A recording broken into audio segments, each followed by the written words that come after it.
کل ایک خبر جو آپ تک پہنچی اور وہ معاہدے کی توسیع اور توثیق تھی،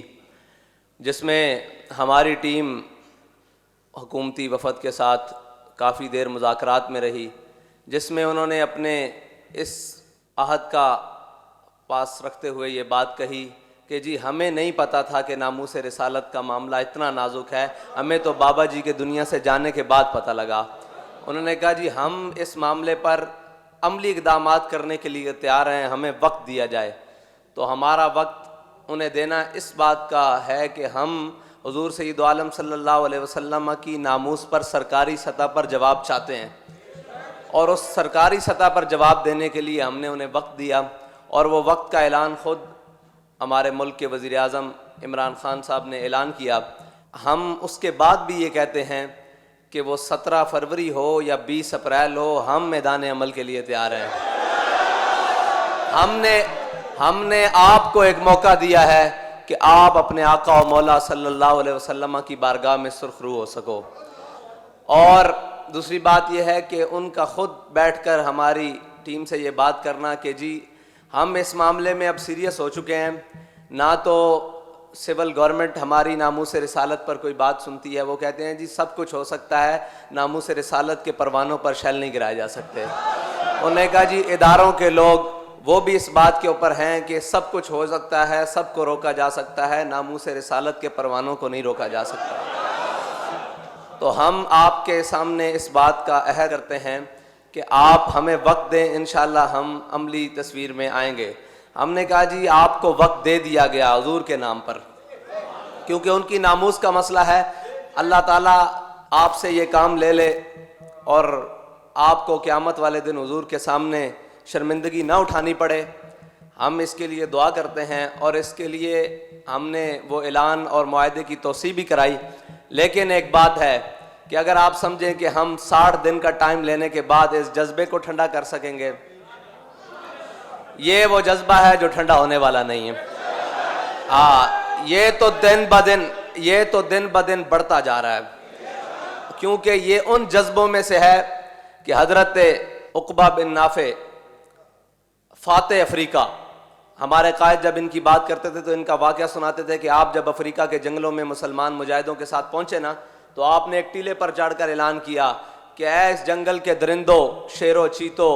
ہاتھیوں اور موذی جانوروں، میں تمہیں اعلان کرتا ہوں کہ ہم اپنے آقا و مولا صلی اللہ علیہ وسلم کے غلام آئے ہیں اس جنگل میں، اور اس جنگل میں ہم نے رات بسر کرنی ہے، تو یہ جنگل خالی کر دو۔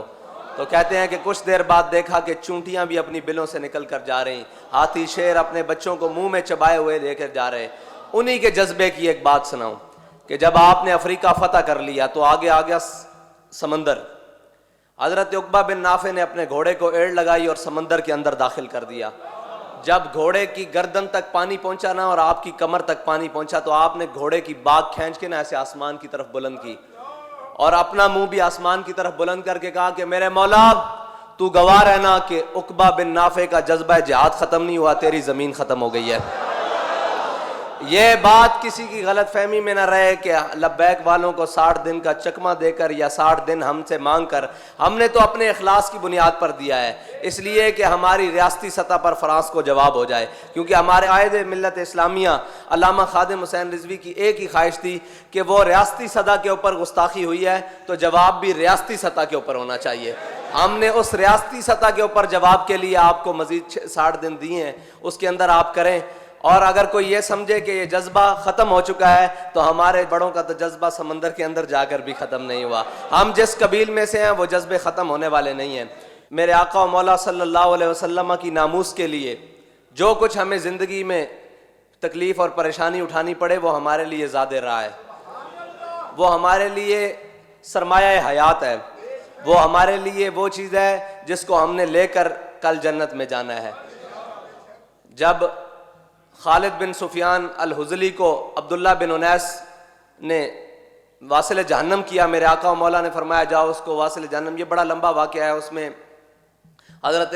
عبداللہ بن انیس نے چلتے ہوئے نماز بھی پڑھی، وہ بھی امام بخاری نے نقل کیا ہے، بڑا لمبا واقعہ ہے۔ جب میرے آقا و مولا صلی اللہ علیہ وسلم کے پاس آئے نا حضرت عبداللہ بن انیس، تو میرے آقا و مولا نے فرمایا افلح الوجوہ، میرے آقا و مولا نے فرمایا کہ یہ تو کامیاب چہرہ آ رہا ہے۔ تو کامیاب چہرے وہی ہیں جو حضور سید عالم صلی اللہ علیہ وسلم کے دشمنوں سے مقابلہ کر کے آئیں۔ ہم نے آپ کو ایک موقع دیا ہے کہ آپ بھی ان چہروں میں اپنا چہرہ رکھوا لیں جو کامیاب ہیں، جو حضور سید عالم صلی اللہ علیہ وسلم کی ناموس رسالت کے لیے کام کرنے کے لیے تیار ہیں۔ ہم نے اپنے سارے چہرے حضور سید عالم صلی اللہ علیہ وسلم کی ناموس پر قربان کرنے کے لیے رکھے ہوئے ہیں۔ جب میرے آقا و مولا صلی اللہ علیہ وسلم کے پاس عبداللہ بن انیس آئے تو میرے آقا و مولا نے اپنا عصا مبارک حضرت عبداللہ بن انیس کو دیا اور فرمایا عبداللہ بن انیس یہ اپنے پاس رکھ لو، قیامت والے دن جب روز محشر ہوگا کسی کے پاس چلنے کے لیے کوئی سہارا نہیں ہوگا، تمہارے پاس یہ عصا ہوگا اور تم اسی عصا کی ٹیک پر جنت میں جاؤ گے۔ تو حضرت عبداللہ بن انیس نے وہ عصا وصیت کی تھی کہ میری قبر میں رکھ دینا۔ اور ہم یہ پیغام دینا چاہتے ہیں کہ تحریک لبیک یا رسول اللہ کے کارکنوں نے جو فارم فل کیے ہوئے ہیں نا حضور سید عالم صلی اللہ علیہ وسلم کی ناموس رسالت کے لیے، وہ سب نے وصیت کی ہوئی ہے کہ یہ جو فارم ہے یہ ہماری کفن میں رکھ دینا۔ کل قیامت کے دن ہم حضور کے سامنے جا کر پیش ہوں گے، یا رسول اللہ ہم اس جماعت سے تھے جو آپ کی ناموس رسالت کے لیے سب سے پہلے میدان عمل میں نکلتی تھی۔ ہم اس قائد کے پیچھے تھے جس قائد نے حضور سید عالم صلی اللہ علیہ وسلم کی ناموس رسالت کے لیے سب سے پہلے آگے قدم بڑھایا تھا۔